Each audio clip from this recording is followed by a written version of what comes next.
warahmatullahi taala wabarakatuh. Alhamdulillahirabbil alamin wassalatu wassalamu ala asyrafil anbiya'i wal mursalin wa ala alihi wa sahbihi ajma'in. Subhanaka la ilma lana illa ma 'allamtana innaka antal alimul hakim wa la haula wa la quwwata illa billahil aliyil azim. Amma ba'. Ombak di pantai terus bergelora. Izinkan saya untuk terus berbicara. Muslimin muslimat, sahabat Allah Subhanahu wa taala, pertama dan selamanya kita mengucapkan syukur kepada Allah Subhanahu wa taala kesempatan, peluang dan ruang ini kita dapat berkumpul dan bersua di dewan yang indah permai ini. Sahabat muslimin muslimat, rakan-rakan seperjuangan yang dirahmati Allah Subhanahu wa taala, bersempena dengan Majlis Pimpinan Agung Tahunan PKPM kali ke-53, kita memberi kesempatan dan ruang ini untuk sama-sama kita menganjurkan Forum Komuniti ASEAN, di mana kita memberi semangat Malaysia sebagai bakal tuan rumah Komuniti ASEAN tahun 2015. Dan saya fikir ini ruang sangat baik untuk kita sebagai mahasiswa, anak muda, belia, untuk sama-sama kita cakna dan kita memahami dengan sebaik mungkin isu yang akan dibahaskan pada pagi ini. Saya kena percaya mungkin dalam kalangan sahabat, di kalangan hadirin hadirat sekalian, mungkin ada dah telah memahami sedikit tentang Komuniti ASEAN dan mungkin ada yang belum faham apa yang ingin disampaikan. Tapi insyaAllah saya ingat kesempatan dorang ini, saya mengharapkan rakan-rakan, sahabat-sahabat semua dapat mengambil manfaat, dapat berpartisipasi dengan aktif. Saya ingat apa panel cuba menyampaikan penjelasan dan sebagainya, semua dapat mengambil perhatian dan boleh kemukakan soalan-soalan andai kata yang tidak difahami dan sebagainya. Sesama Allah Subhanahu Wa Taala, InsyaAllah pada hari ini kita menampilkan panel yang saya fikir cukup berwibawa dan berkredibiliti untuk membicarakan soal topik ini. Dan pastinya bukan cacalang kita bicarakan ini dengan tidak tentu hala. Tapi pasti orang yang bertanggungjawab yang untuk menyampaikan ini orang yang terbaik dan pasti ada wibawa untuk menyampaikan tajuk yang kita kupas pada hari ini. InsyaAllah untuk forum kali ini kita bawa tema yang saya fikir semua dah maklum, persediaan dan pengukuhan jati diri anak muda Malaysia. Jadi tanpa buang masa, saya ingat kita masa cukup berharga. Jadi saya terus memperkenalkan ahli panel kita pada hari ini. Jadi panel yang pertama di sebelah kanan saya, Encik Muhammad Zamruni Khalid, selaku Timbalan Pengarah Bahagian Hubungan Luar Wisma Putra, Kementerian Luar Negeri. Apa khabar saudara kasihan? Alhamdulillah. Okey, kemudian kita beralih pada panel kedua. Di sebelah kiri saya, Profesor Madya Dr. Jaswan Singh, iaitu merupakan pensyarah di Jabatan Antarabangsa dan Kajian Strategik Universiti Malaya. Kita beralih kepada panel ketiga yang di hujung kanan sekali, iaitu Saudara Muhammad Zaidi Aziz, selaku Setiausaha Agung Majlis Belia Malaysia, yang merupakan mantan Setiausaha Agung PKPM. Setiausaha Agung dan Presiden PKPM. Ada penambahan. Okay. Dan panel keempat, di sebelah kiri hujung saya, saya ingat yang kerap muncul di kaca TV dan hangat status Facebooknya, Saudara Wan Saiful Wanjan daripada Institute for Democracy and Economic Affairs, IDEAS, yang selaku Ketua Eksekutif. Sahabat-sahabat Allah Subhanahu Wa Taala, saya ingat saya menjelaskan tentang format forum yang kita nak bahas dan kita bincangkan pada petang ini. Jadi kita bahagikan kepada 3 slot. Itu slot pertama, kita akan bagi ruang kepada setiap panel untuk membentangkan setiap idea selama 20 minit. Kemudian kita bagi pada bahagian kedua, kita buka sesi soal jawab iaitu selama 30 minit. Dan sesi ketiga kita akan beri ruang kepada ahli panel untuk buat kesimpulan selama 10 minit. Saya ingat sebelum panel memulakan, saya mengharapkan rakan-rakan semua cukup bersedia dan insya-Allah pastikan soalan-soalan yang bitara dan hangat akan diperkatakan sebentar lagi. Insya-Allah saya terus kepada panel pertama, iaitu saya tujukan kepada Saudara Muhammad Zamruni Khalid. Saya ingat ini penting, kita bicara soal ASEAN, kita tak boleh terus masuk apa yang dibuat dan sebagainya, tapi apa yang kita nak faham tentang ASEAN, terutama anak muda dan belia, apa perlu difokuskan. Jadi insya-Allah untuk panel pertama, mungkin Saudara Mas Zamruni boleh menjelaskan tentang apa itu pengenalan sedikit tentang ASEAN, sejarah dan bagaimana tertubuhnya komuniti ASEAN di 2015 dan bagaimana persediaan Malaysia dan negara ASEAN untuk menghadapi komuniti tersebut. Dipersilakan. Bismillahirrahmanirrahim. Terima kasih saudara moderator, saudara Khair. Assalamualaikum warahmatullahi taala wabarakatuh. Salam sejahtera dan salam bulan kemerdekaan. Terlebih dahulu saya ingin mengucapkan berbanyak terima kasih kepada pihak penganjur kerana menjemput saya untuk hadir ke majlis ini. Saya pun sebenarnya ini pertama kali saya menghadiri majlis umpama. Saya tak pernah menghadiri majlis yang dibuat oleh belia-belia Malaysia sebenarnya, tapi saya rasa ini adalah satu usaha terbaik kerana kita dalam negara kita menghadapi tahun 2015, itu merupakan tahun yang penting bagi negara kita kerana satu, kita akan menjadi pengerusi ASEAN pada tahun 2015 dan juga berkebetulan kita akan membentuk satu komuniti ASEAN pada akhir tahun 2015 dan tahun 2015 seperti saya katakan adalah penting untuk negara dan juga untuk Kementerian Luar Negeri kerana sudah tentu kita akan sangat sibuk menangani kepengerusian kita pada tahun depan dan juga pada tahun depan juga kita insya-Allah kita akan menjadi ahli tidak tetap Pertubuhan Bangsa-Bangsa Bersatu, UNSC, Security Council. Ya. Okey, kita terus ada orang ini ya. Okey. So saya telah diminta untuk memberi penerangan ringkas mengenai ASEAN dan juga ASEAN Community. Jadi secara sepintas lalu saja sebenarnya sebab kita tak banyak masa. Next. Okey. Semula, sorry, yang tadi. Okey, ini pengenalan kepada ASEAN. Saya pasti ramai orang telah ambil yang belajar sejarah, sudah mengetahui sedikit sebanyak mengenai ASEAN dan pembentukan ASEAN. Dan juga kepada yang tak tahu, inilah titik mulanya ASEAN sebenarnya, itu pada tahun 1967 pada 8 Ogos ASEAN telah dibentuk melalui Deklarasi Bangkok yang ditandatangani oleh 5 orang Menteri Luar ASEAN pada ketika itu, iaitu dari Malaysia, Thailand, Filipina, Indonesia dan Singapura. Dan Malaysia telah diwakili oleh Menteri Luar pada ketika itu Tun Abdul Razak yang merupakan bapa kepada Yang Amat Berhormat Perdana Menteri kita sekarang. Next. Ini adalah ahli-ahli ASEAN. Saya percaya ramai orang dah tahu, yang terdiri daripada 10 negara, iaitu 5 negara pengasas, Malaysia, Indonesia, Singapura, Filipina dan Thailand.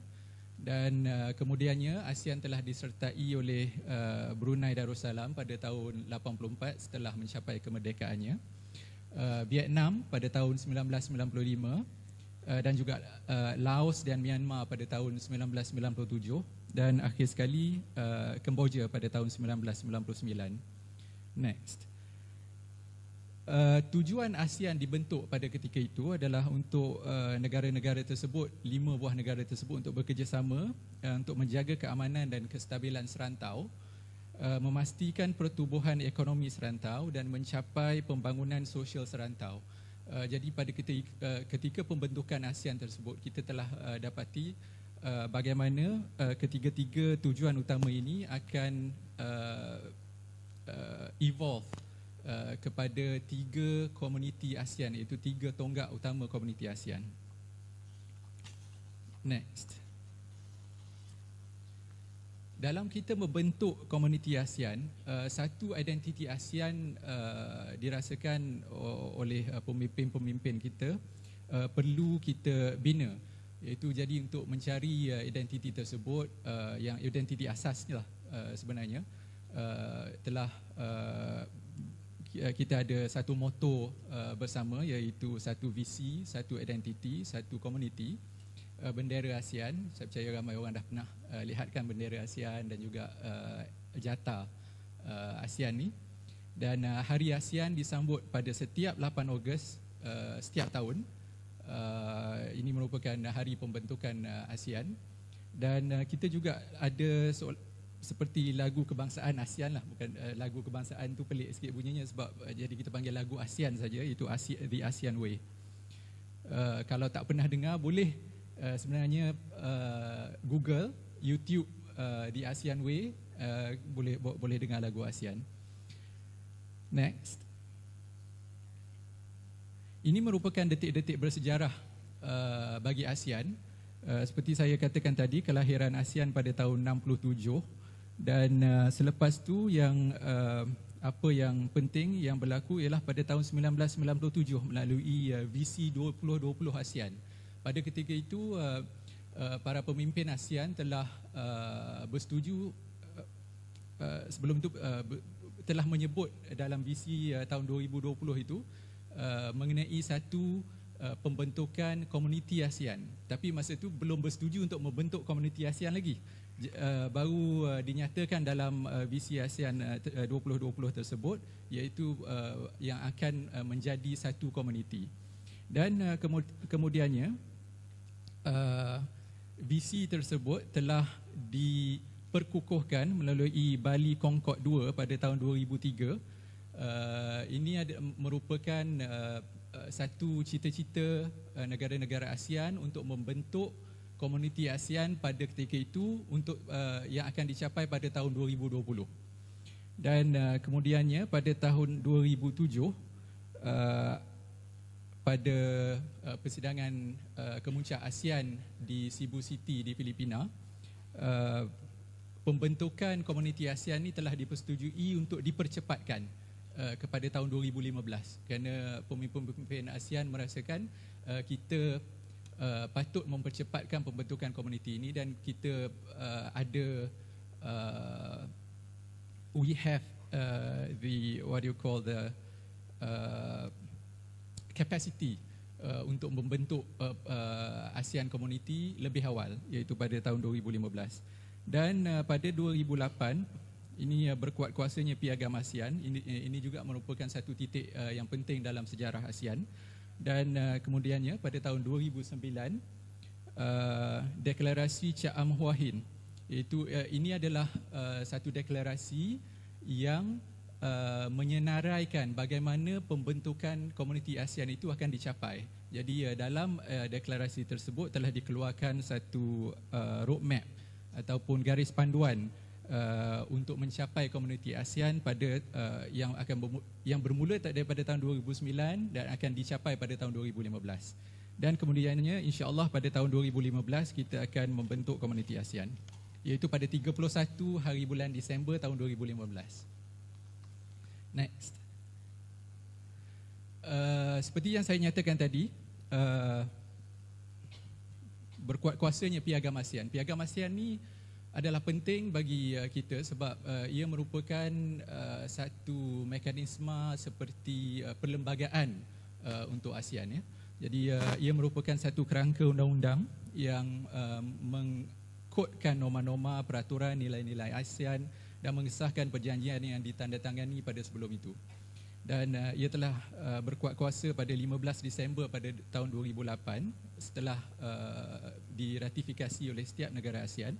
Dan ASEAN kemudiannya beroperasi di bawah kerangka undang-undang dan beberapa organ baru telah ditubuhkan untuk meningkatkan proses pembentukan komuniti. Next. Ini sedikit sebanyak organ-organ di bawah Piagam ASEAN. Jadi yang paling atas sekali iaitu pada peringkat tertinggi merupakan sidang kemuncak ASEAN yang dihadiri oleh pemimpin-pemimpin ASEAN lah. Kalau di Malaysia diwakili oleh Yang Amat Berhormat Perdana Menteri, Indonesia oleh Presiden, Brunei oleh Sultannya dan negara-negara lain pun begitu jugalah. Di bawah sidang kemuncak itu kita ada satu majlis penyelarasan ASEAN, ACC, ASEAN Coordinating Council. Ini merupakan majlis yang dihadiri oleh menteri-menteri luar ASEAN. Jadi dia menyelaras kerja-kerja ASEAN yang hendak dibawa kepada pemimpin-pemimpin ASEAN untuk mencapai keputusan. Di bawah majlis tersebut ada Majlis Komuniti ASEAN. Yang ini seperti yang saya katakan tadi, terdapat 3 komuniti ASEAN seperti yang terkandung dalam visi pembentukan komuniti ASEAN, iaitu komuniti politik keselamatan. Saya percaya Dr. Jaswan akan mengupas lebih lanjut mengenai perkara ini. Lepas tu kita ada komuniti ekonomi ASEAN dan juga komuniti sosial budaya ASEAN. Jadi setiap komuniti ini diketuai oleh seorang daripada peringkat menteri daripada setiap negara ASEAN. Dan di bawah Majlis Komuniti ASEAN kita ada Badan Sektoral ASEAN Peringkat Menteri. Jadi setiap sektor di rantau ASEAN ini diwakili oleh menteri yang bertanggungjawab kepada sektor tersebut. Jadi kita ada contohnya mesyuarat Menteri Pelajaran ASEAN, mesyuarat Menteri Belia ASEAN sekarang ni baru ada, iaitu pada tahun 2012, dan mesyuarat Menteri-Menteri Kesihatan, mesyuarat Menteri Pertahanan dan berbagai-bagai lagi lah.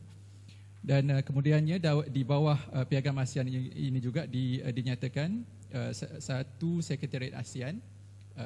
Tapi Sekretariat ASEAN telah terbentuk sebegitu lama, itu daripada tahun 70-an lagi di Jakarta, dan diketuai oleh Setiausaha Agong. Setiausaha Agongnya adalah Lee Luang Ming sekarang ni dari Vietnam. Jadi dalam proses ASEAN ni banyak perkara dicapai secara konsensus, dan juga biasanya kalau kita nak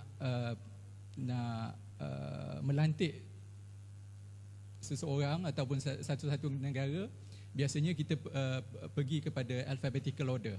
Jadi Vietnam sebelum ni adalah Thailand, dan selepas Vietnam, selepas 5 tahun besok dari negara Brunei. Ya? V, lepas tu balik kepada B lah kan. Nampak terkejut? Okey. Lepas tu kita ada Jawatan Kuasa Wakil Tetap ASEAN, CPR. Ini bertempat di Sekretariat ASEAN di Jakarta. Ini diwakili oleh setiap duta yang dipanggil wakil tetap setiap negara ASEAN, akan membincangkan kerjasama yang perlu dibawa kepada peringkat lebih tinggi. Dan ia diketuai oleh seorang yang berpangkat duta besar. Jadi di Jakarta kita ada 2 orang duta, iaitu satu untuk ASEAN dan juga satu lagi untuk Indonesia lah. Dan kemudiannya Sekretariat Kebangsaan ASEAN. Setiap negara ASEAN mesti mempunyai Sekretariat Kebangsaan masing-masing, dan Malaysia mempunyai Sekretariat Kebangsaan ASEAN Malaysia dipanggil. Jadi saya bertempat di sinilah. Jadi dan ada lebih kurang 20 orang pegawai, semuanya daripada Sekretariat Kebangsaan ASEAN, dan kita mengurus dan menyelaraskan semua kerja-kerja mengenai ASEAN di peringkat kebangsaan. Dan kemudiannya kita ada juga Suruhanjaya Hak Asasi Manusia ASEAN dan Yayasan ASEAN.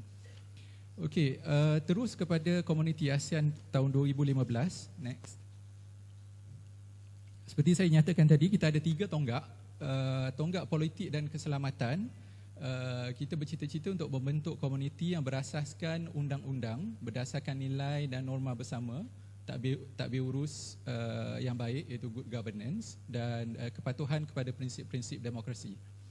Dan kemudiannya untuk tonggak ekonomi yang bercita-cita untuk membentuk pasaran dan pengkalan pengeluaran tunggal, rantau ekonomi yang berdaya saing, saksama dan mempunyai jaringan dan ekonomi sejagat.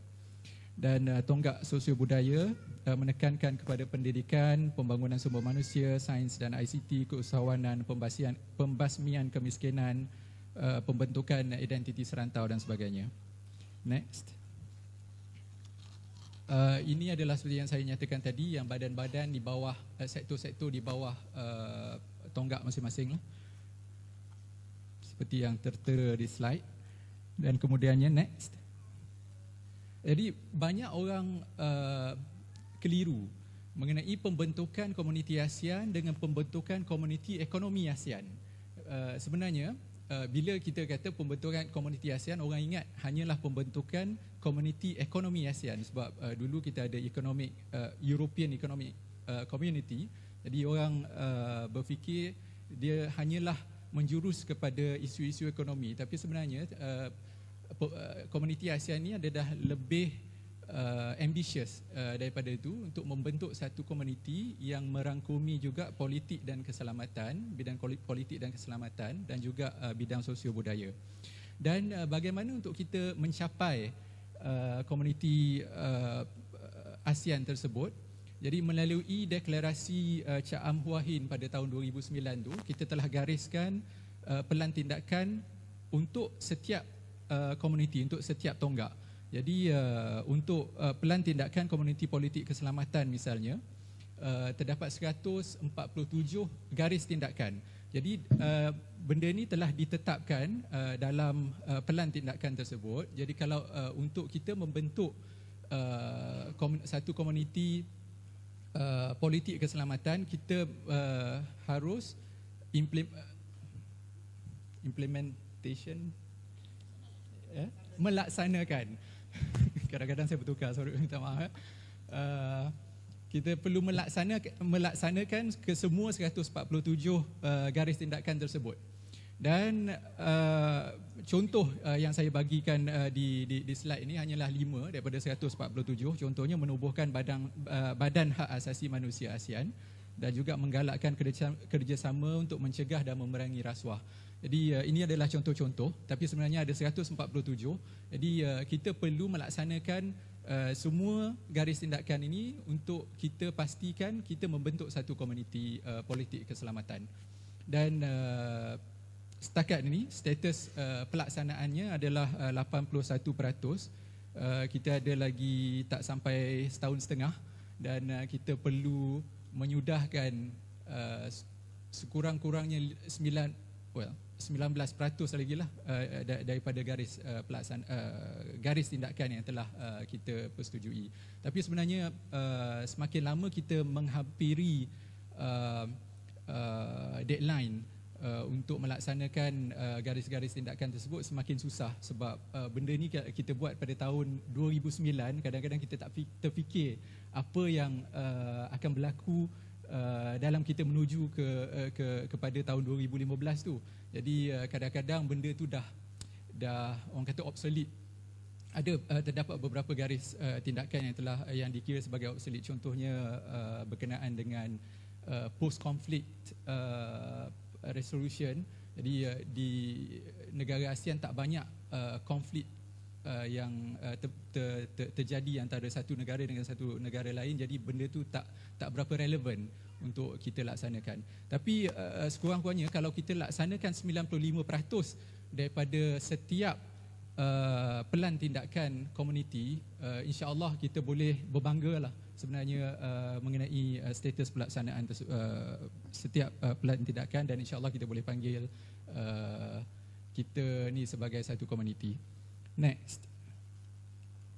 Pelan tindakan komuniti ekonomi ASEAN seperti yang tadi juga, tapi ini lebih banyak, terdapat 331 garis tindakan.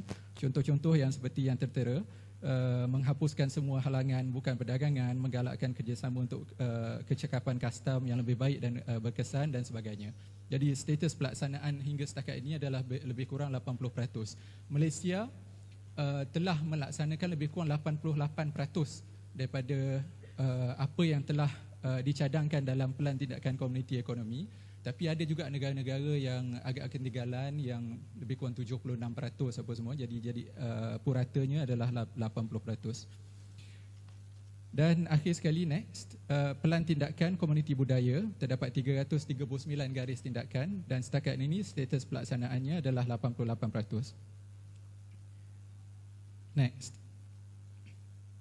Saya nyatakan sini sedikit kepentingan kepada kita. Apakah kepentingan komuniti ASEAN tu kepada kita?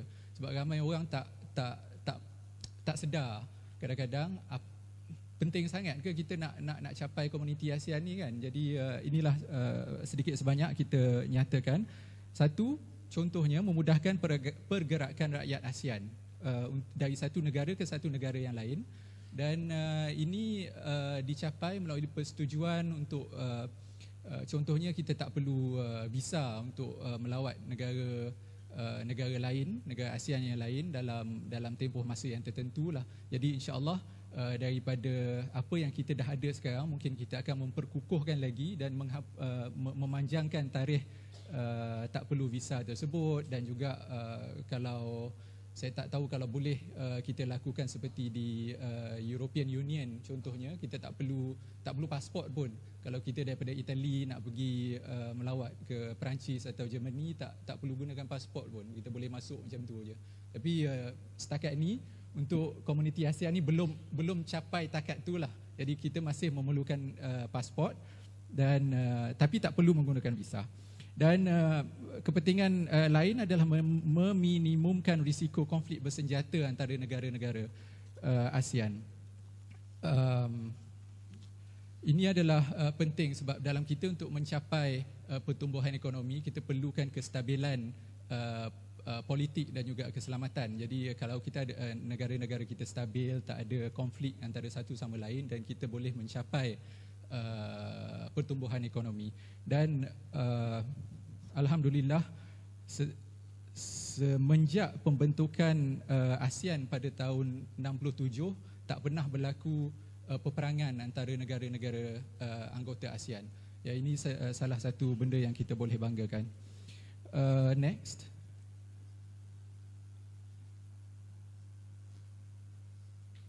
Ekonomi. Ini sudah tentulah memudahkan perdagangan dan membuka pasaran yang lebih luas, pilihan barangan yang lebih luas dengan harga yang lebih rendah. Jadi dengan adanya satu pasaran yang lebih besar, iaitu ASEAN ada lebih daripada 600 juta orang penduduk, dan dengan pasaran yang lebih besar tersebut, kalau kita boleh ekspor barangan tanpa tarif, kita boleh merendahkan harga barang-barang tersebut. Yang ini menguntungkan kita semualah, dan menggalakkan pelancongan sebab tak adanya visa, dan juga proses dalam industri aviation contohnya ada perjanjian di mana syarikat penerbangan daripada satu negara ke satu negara lain boleh pergi dengan lebih mudah, dan itu menggalakkan pelancongan. Jadi kalau sebagai contoh, sekarang ni ramai orang Malaysia suka melancong ke Vietnam, ke Ho Chi Minh City contohnya. Kalau sebab saya pergi pada awal tahun ni untuk mesyuarat sebenarnya, tapi saya dapati satu jalan tu penuh dengan orang Malaysia. Macam kedai pun siap tulis selamat datang apa semua, dan yang orang yang jaga kedai tu boleh bercakap Melayu lagi, duk panggil abang masuk. Jadi mula-mula saya pun macam terkejut jugalah perkara tu sampai boleh berlaku sampai macam tu sekali. Jadi ini adalah salah satu daripada kesan pembentukan kesan di mana negara-negara ASEAN lebih erat hubungannya, kesan daripada macam tak perlu visa untuk pergi, dan lebih mudah dan murah untuk berjalan dan sebagainya. Okey, saya tak banyak masa. Last sekali, cabaran. Next slide. Okey, ini adalah contoh-contoh cabaran komuniti ASEAN. Jadi cabarannya seperti yang saya katakan tadi adalah untuk merealisasi semua garis tindakan yang terkandung dalam pelan tindakan 3 tonggak tersebutlah. Sebab kalau seperti saya nyatakan, setakat ini kita hanya capai 80%, 81%, jadi kita kena berusaha lebih keras untuk mencapai sekurang-kurangnya 95%. Mengurangkan jurang pembangunan antara negara ASEAN, ini juga adalah merupakan satu cabaran sebab negara ASEAN terdiri daripada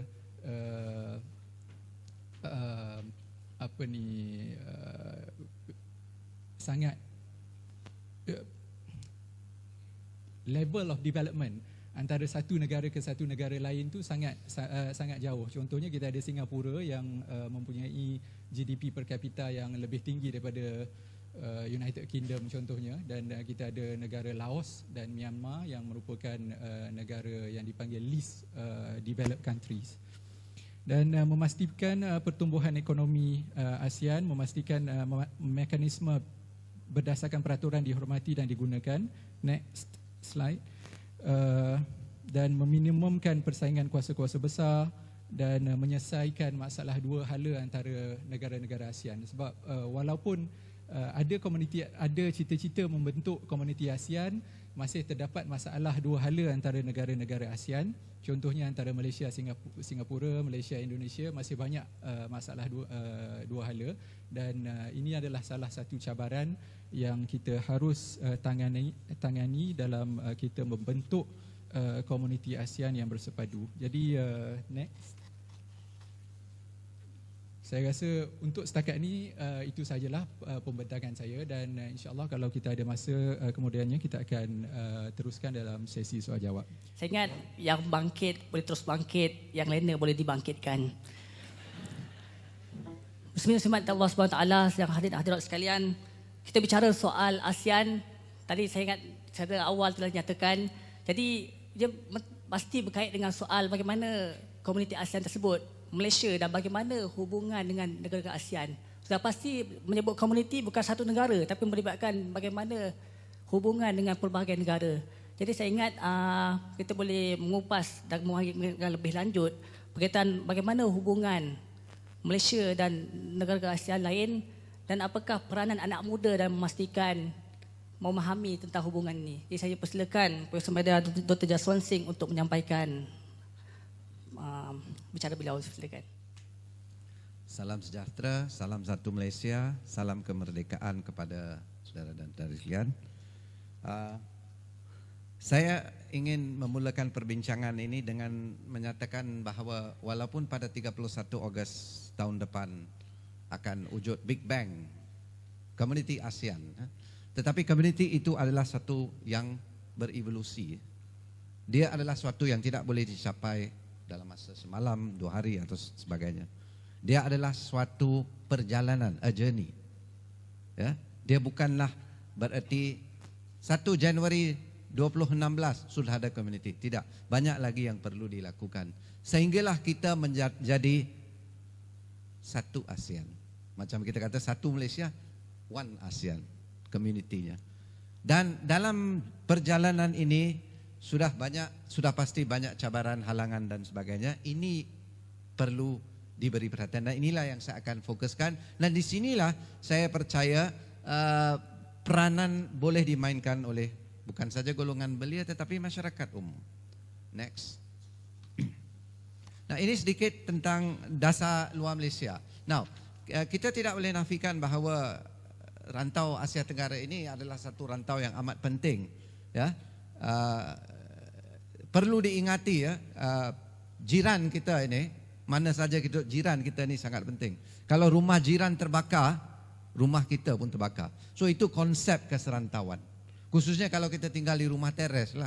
Kalau rumah kampung terbakar tak apa, jauh, biar dia bakar.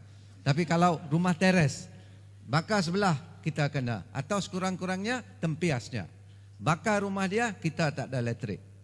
So kalau satu negara ASEAN bergolak, kita pasti akan menerima dampaknya, tempias. So inilah di mana konsep keserantauan, kejiranan ini penting. So saya tidak mau berpanjang lama. Ini adalah teras dasar luar Malaysia. Ya, di sini nombor 4 dan nombor 5 jelas menunjukkan betapa pentingnya semangat regionalisme dalam dasar luar Malaysia. Dan yang terakhirnya, bagaimana negara Malaysia boleh memainkan peranan untuk mengangkat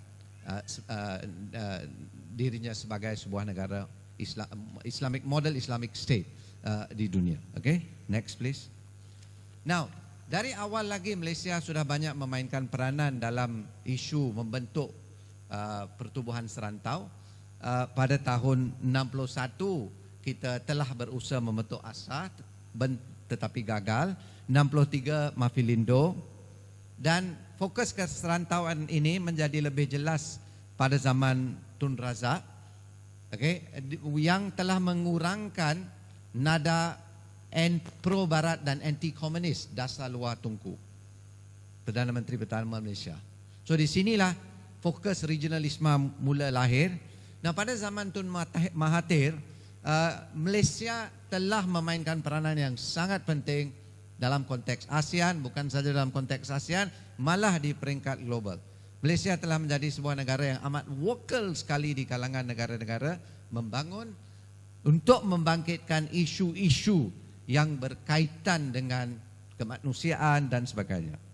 Now, dalam konteks ASEAN sendiri, Malaysia sudah memberi banyak sumbangan dan pasti akan terus memberi sumbangan seperti pembentukan ZOC Fund, ASEAN Plus 3 dan juga East Asian Summit. Next please.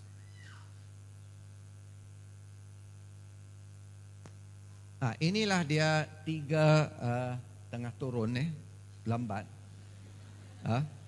Inilah dia ASEAN Community. Inilah tiga tonggak dia atau tiga pillars-nya.